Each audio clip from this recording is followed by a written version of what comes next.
You're listening to The Local Glow.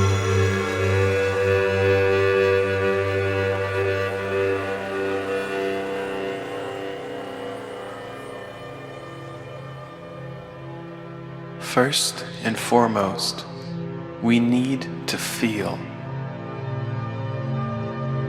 These are the words of Dominican-American writer Junot Diaz in an essay of his commissioned by The New Yorker. Do you long to feel? Do you ache to engage, to connect? He explains, vulnerability is the precondition to contact. So, are you ready?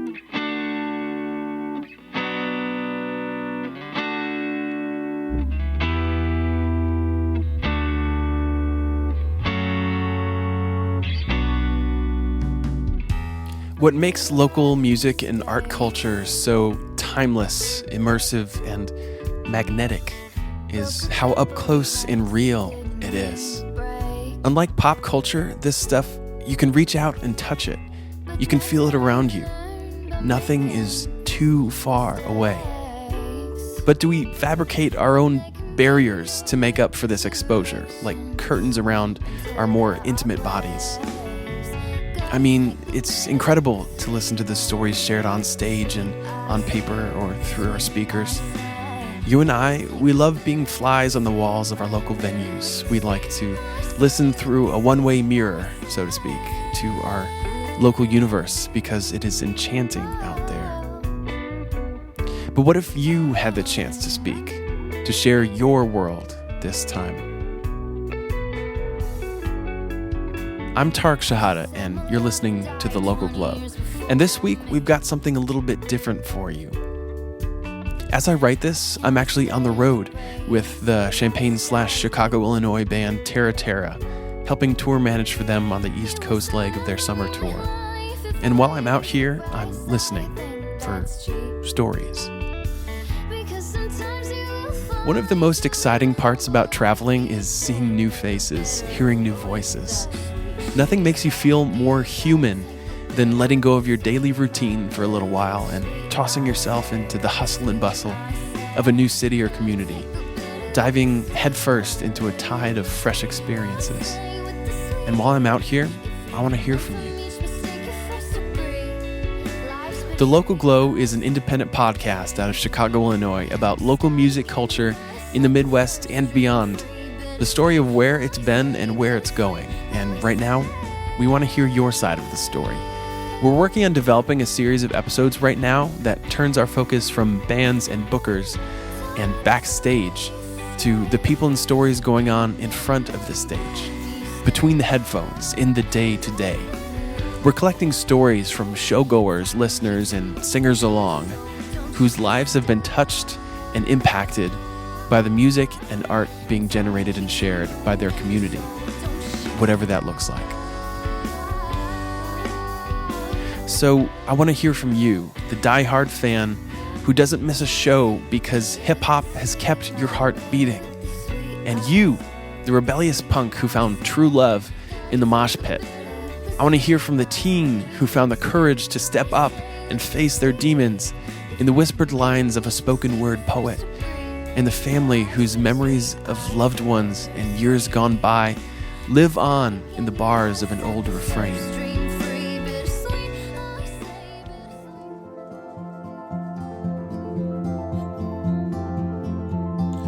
Oh, how we have so many memories. We've all got stories to tell. I'm sure that if you and I were to sit down somewhere quiet, maybe on the dusty porch of a small town cafe with mellow music and a soft breeze blowing through our hair, favorite drinks in hand, we could talk for hours. While I'm on the road, maybe I'll get to do that with one or two of you, but for the rest, let's connect online. I'd love for you to get in touch with me so we can talk. Email me at thelocalglow@gmail.com or on Facebook at The Local Glow, and share a story. We're hoping to collect a whole bunch of stories from folks around the Midwest and beyond to share in an upcoming episode or two. We'll select a few to record being spoken aloud by you, the sender, or by one of our producers if you'd prefer to remain anonymous. And we might select a few more to share on our website as well. I want us to celebrate the beautiful, chaotic humans that make up the hands and feet of our communities, and to take a minute to hear from the listeners. If you're thinking to yourself, wow, this sounds interesting, but I doubt anyone would want to hear what I have to say, I want you to know that's exactly what we want to hear. And if you're uncomfortable having your name on your story, but you still want it shared, we will 100% respect that and keep you as anonymous as you prefer. Send us an email, one sentence or a whole essay.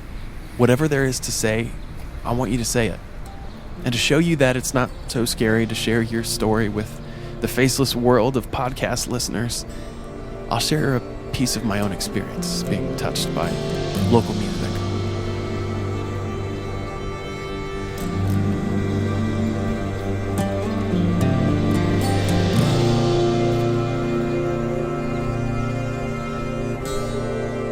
I'd never been an emotional guy growing up. I'm not sure if it came from my poor communication skills, the hyper-masculine gender role that I felt was expected of me as the, quote, man of the house, or the conservative and confusing religious context in which I grew up, or genetics for that matter.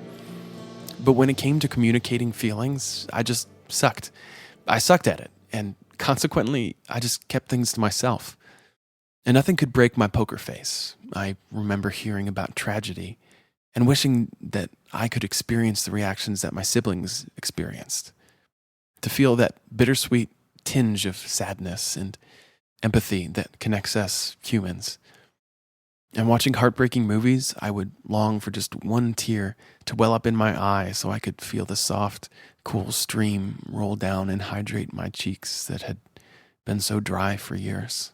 But it just wouldn't happen, and I was convinced that was just the way I was. Stoic, sweet but stone-hearted. I just didn't understand. 1, 2,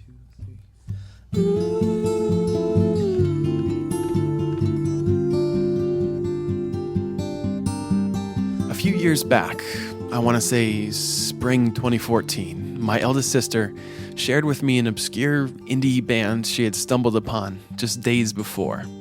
She did this a lot and has introduced me to some of my favorite music over the years, but this one was different. They were local, from somewhere in Illinois. Honestly, I'm not sure where, but I think it was a small rural town lost in the center of the state. And listening to their music, it sort of sounds that way, you know? I can hardly find anything about them anywhere, apart from the ambiguous bio and the John Steinbeck quote on their 800-like Facebook page, which hasn't been touched for years. Lonesome Animals. That's the band. It's a soft-spoken, whirring, ambient folk project with the voice of an anxious, uneasy angel. And their music fit my taste well, because it was beautiful and delicate, and it sounded like heartache. Music like this was a drug to me, because it somehow gave me a peek into what I imagined it was like to live through the depth of emotions that I wished for, the compassion and the longing that daily escaped me. It could lead me over all my mental blocks to glimpse a distant, emotional self, like a mirage, just for seconds at a time. And I longed for that, so I'd collect playlists of songs that had this sort of power over me. Like little pinpricks in a curtain, they revealed to me that there may actually live sadness, joy, fear, compassion, and reaction somewhere inside. Now, at the time, my life was pretty okay. I was in college studying civil engineering at the University of Illinois at Urbana-Champaign, a carnival island in the vast sea of corn belt fields. I was loving life.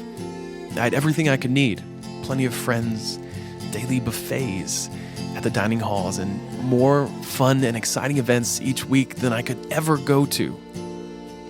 I was living at Allen Hall, my favorite place to be, working as an RA, no less, kind of a dream job for me. My days floated on, stressed and exhausted by a rigorous academic program and a family life that shifted unpredictably under my feet. But things were good. It was around this time that my then girlfriend, now wife, Laura, and I started getting serious. Laura and I would talk. We'd talk and talk and talk for hours. We'd talk till the sun came up. And she would listen, unlike anyone had before. I always felt that listening was a commodity I could offer, but at the time I could probably count on one hand the number of times in the recent past that I had felt that commodity was offered back to me. And Laura, she listened every single time. I could talk to her about anything, and I don't think I ever felt that kind of freedom to explore myself so deeply before. But she was my guide, and no matter what I told her, she was there, ready to listen, just waiting to love me. And I guess it turns out I actually am an emotional person after all.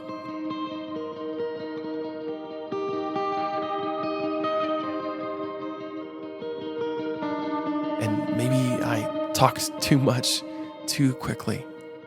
Those months came with a comprehensive awakening of my empathetic self, agitated by newly uncovered spiritual traumas, family crises, and years of backlogged anger and sorrow.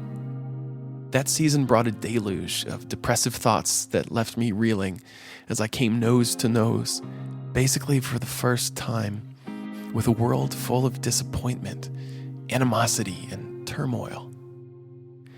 And it was a lot to take in, a lot to abide all at once. My reactions were intense and confusing and a little out of my control. I felt like a runaway train shaken off its tracks by the rumbling earth below, barreling along wherever its momentum leads.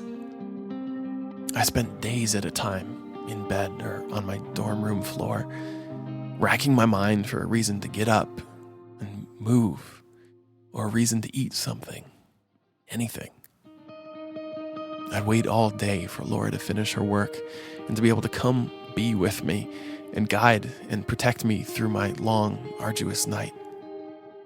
And by then, we usually wouldn't talk much. We'd just wait and wait and wait. I felt shattered, and not much would help. Religious texts that so comforted me before couldn't uplift me. TV shows that had never failed to make me laugh couldn't shake me out of this darkness, and I could hardly touch my guitar, an old, reliable, escapist talisman of mine. We dug around for something that could help carry me back to the railroad tracks, and as I became more desperate, things didn't really become any simpler.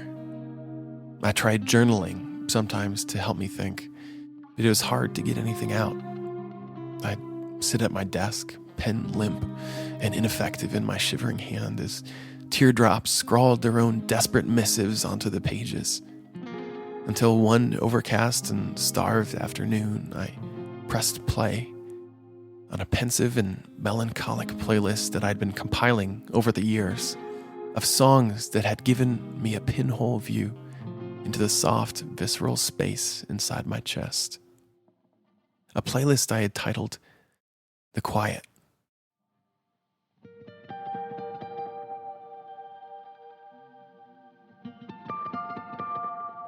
These words and melodies that had captured my attention before with their incantations now took me to a place where, all of a sudden, I didn't feel so lost, and I didn't feel so alone. And there they were.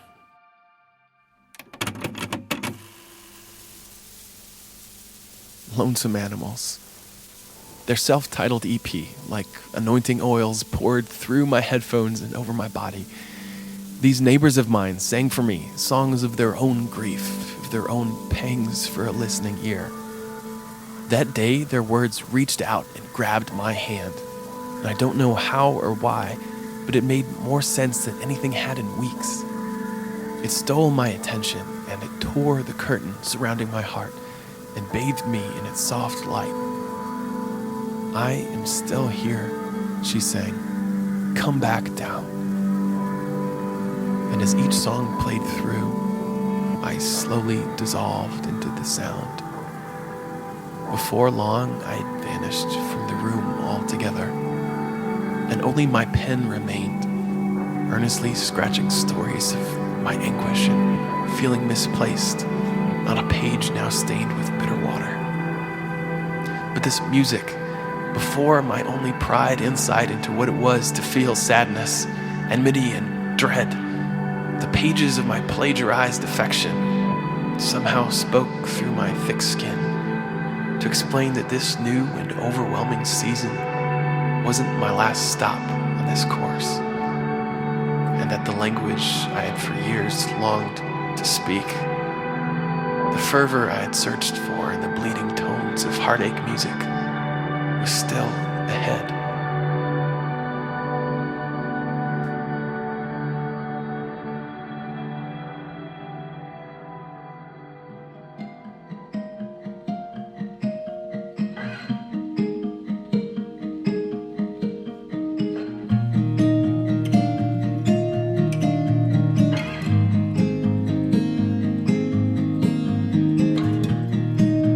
Thoughts in Soft Light, February 3rd, 2014. And you're leaving what remains here.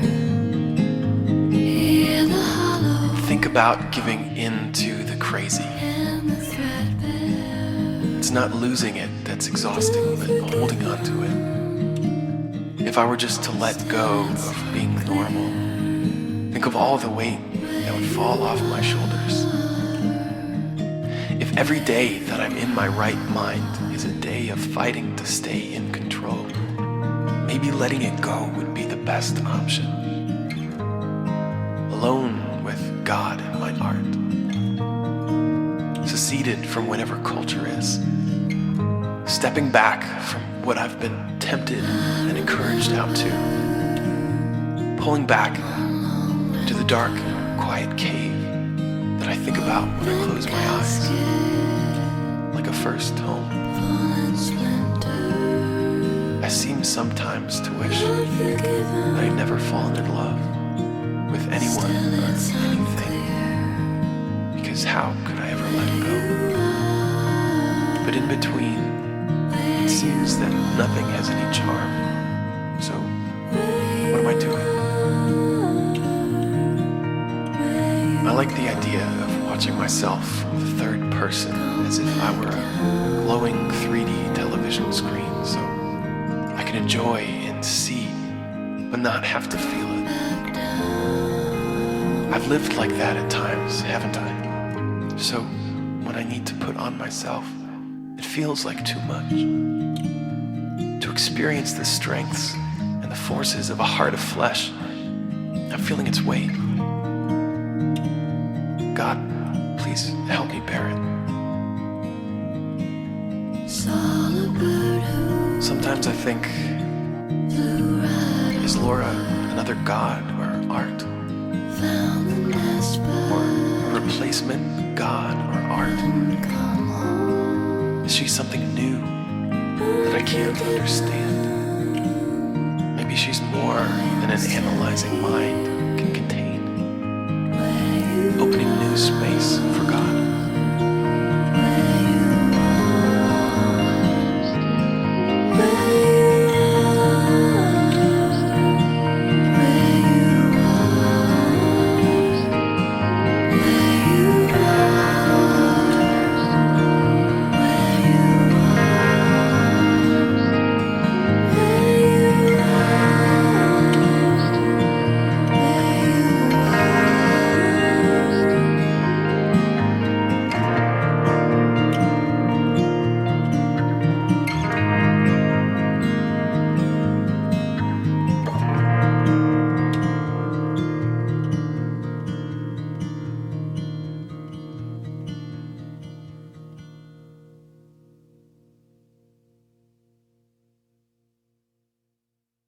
Thanks for listening, friends. I appreciate your ears. And now it's your turn. Come talk to us. Send us an email. Send us your story to thelocalglow@gmail.com. We can't wait to hear from you. This episode was produced by me, Tarek Shahada, and featured a ton of phenomenal tunes. Today's intro music was by Columbus, Ohio dream rock band, the Dream Masons. You also heard lots of beautiful music by Pittsburgh, Pennsylvania experimental folk band String Machine, as well as Chicago surrealist drone rock project Nal. We also featured the song Where You Are by the elusive Lonesome Animals. Please go listen to all of their music and pick up all of their merch. Support them however you can. They're all fantastic.